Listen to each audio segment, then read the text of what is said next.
अगर आप हमसे कमा रहे तो हम आपसे भी कमा रहे हैं, है ना। तो आपसे यही अपील है कि अच्छी चीजें चढ़ाइए, अच्छी चीजें प्रमोट कीजिए। और आप सभी जितने हमारे जनता हैं, एक ही बस बोलना चाहेंगे कि चाहे वो भोजपुरी का कोई कलाकार हो, सबको प्यार दीजिए यार। हम लड़कियां भी इंसान हैं, ये नृत्यांगना भी इंसान है। ये नहीं कि अब देख लिया तो कोई और इनके प्रति मिसबिहेव, नहीं, ये सब चीजें अच्छी नहीं है। हम सबकी इज्जत होती है, हम सब उसी परिवार से आते हैं जहां से आप आते हैं। हम भी यादव परिवार की बेटी हैं, आप लोग भी यादव परिवार से होंगे, कुछ परिवार से होंगे, कोई कई परिवार से होंगे, लेकिन परिवार से तो है ना जी। एक माँ की बेटी है ना, घर में आपकी भी बहन है, सारी लोग हैं। तो प्लीज हम बस इतना कहेंगे, सबकी इज्जत करिए। आप इज्जत देना शुरू करेंगे तो पूरा विश्व हम सभी को इज्जत देगा। तो इसलिए हम चाहेंगे कि सारे कलाकारों के लिए एक बार जोरदार ताली। मेरी सोच पे ये छोटा सा पुरस्कार आया है, तो थैंक यू सो मच। अगर मेरी सोच से अगर आप सभी सहमत है तो ताली बजा के एक बार बता दीजिए कि आप सभी हैं साथ मेरे। व्यूज ना ना तार कुछ ना हो सकेला। एक बात और भी बता दे रहे हैं, मंच पे हमारे एक महात्मा जी भी बैठे हैं, एक बात और भी बता दे रहे हैं।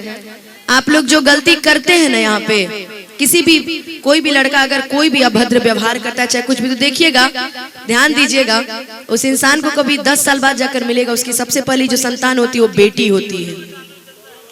हमेशा ध्यान दीजिएगा, उसकी पहली संतान बेटी होती है। तो इसलिए हम चाहेंगे कि अब लोकगीत की तरफ चलते हैं। एक बार प्रेम से बोल दीजिए, सच्चे दरबार की। हम लोग का कान है सुनना, आप बोलते रहिए, हमें कोई वो नहीं है, हम लोग का काम है सुनना। आप भैया में डी सी था ना अभी तक, डी थैंक यू।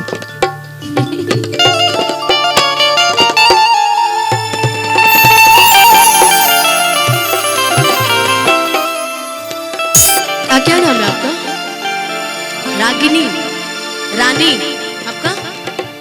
मुनमुन आपका? नाली, सुनामी, सोनाली, ठीक, अच्छे आप लोग। इनको सुनाई दे दिया, देखी ना, हमको यहाँ तक नहीं सुनाई दिया, सबको सुनाई दे दिया।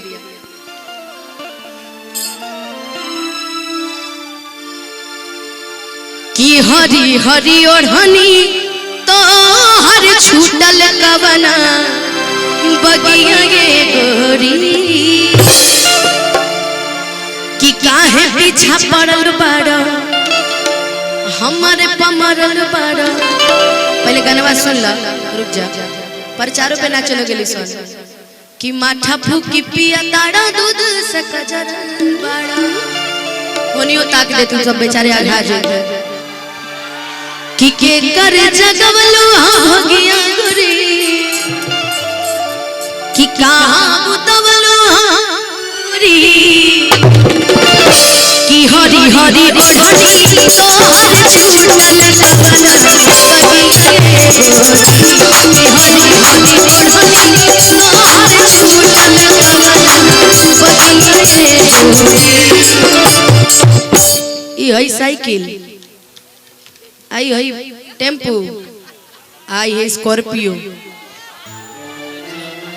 ए ललकी टिकुलिया वाली बोला खाली बहरू का। बहुत अच्छा डांस कर रहे हो यार आप, गॉड ब्लेस यू, खूब आगे जो है ना। कि हरी हरी ओढ़नी तो हर छूटल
दिन रहे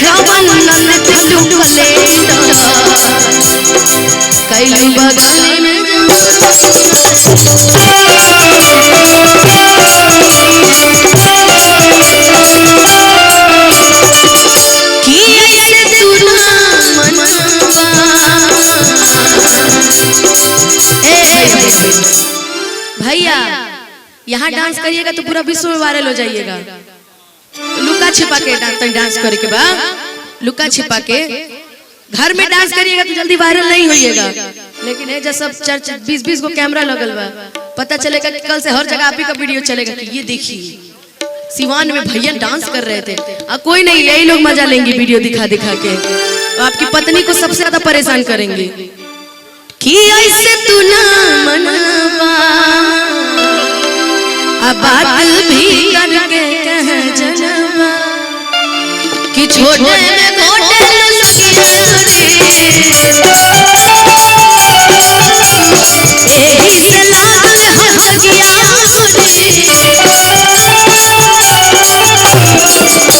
कि हरी हरी चढ़नी तो हर छुटल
खाली मन से चला तो हर बोलू ना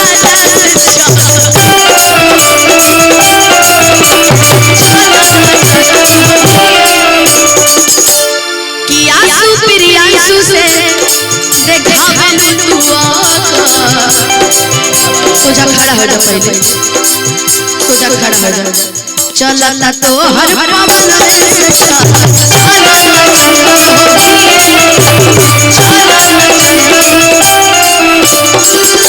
कि भेद जन खोला हो चाहे न बोला हो, कि भेद जन खोला हो चाहे न बोला हो। देख लीजिए, देखिए ठुनकाना शुरू हो गया। क्या होता है कि देखा तो रही है ना, हो रहा है ना लोग में कि कहाँ के बाबू तू हवा रंगदार हो, लागे लाला कुंवर के जैसे सरदार हो। जानी से छट तू ना होई के ससुर खाली झूठो के करे लला उमर पर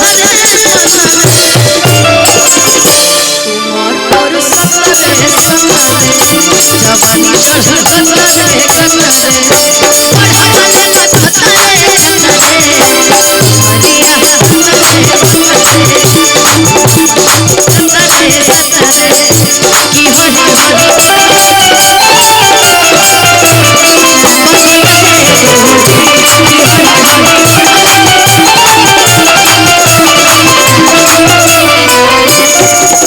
अरे बुआ दे के बुझा लो, अरे बोलिया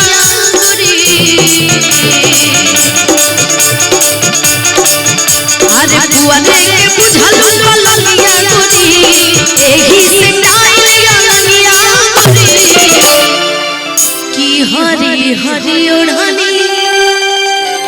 गाना है ना कि अबे जवानी हरबा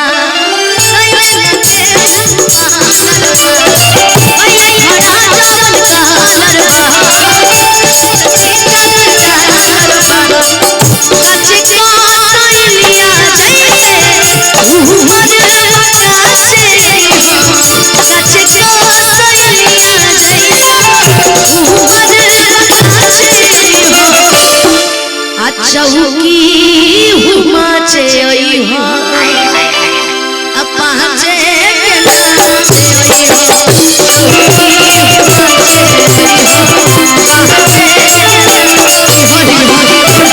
चौकी हुमाचे ओई हो अपाचे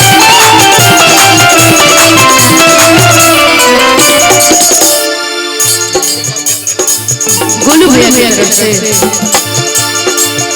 लेके खदिया खोजे लगा रजिया आगी लाल चला दिल के भीतरिया काम कइला से हो गई करिया हम त नहीं हटले नहीं सवरिया सुने चाची जी की तरफ से आशीर्वाद एगो मजाक की बात करे एक तो चाची जी 10 रुपया देले बड़ी ऊपर से फाटल देले बड़ी जाए चाची लेकिन नहीं ये प्यार है देखिए हम गलत नहीं ना बोल रहे हैं ना ना कितना सही जवाब आप भी कुछ बोलिएगा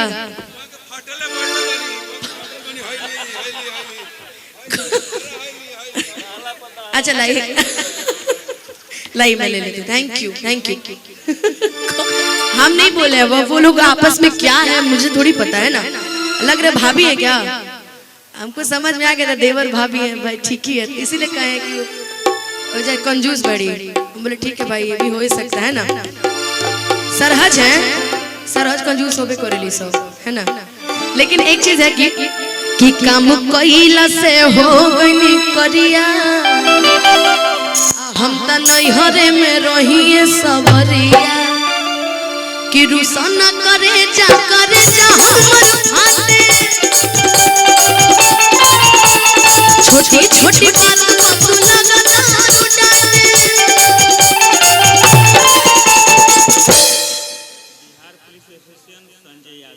बिहार पुलिस से हमारे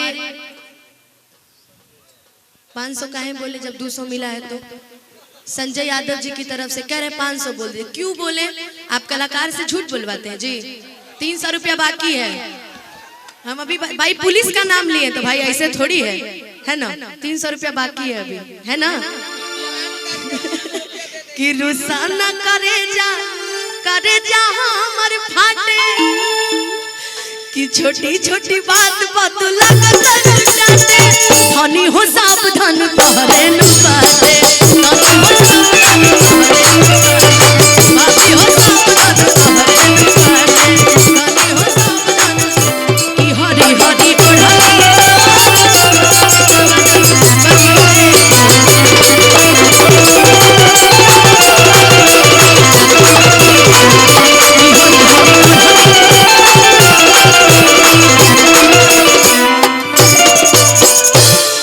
बगिया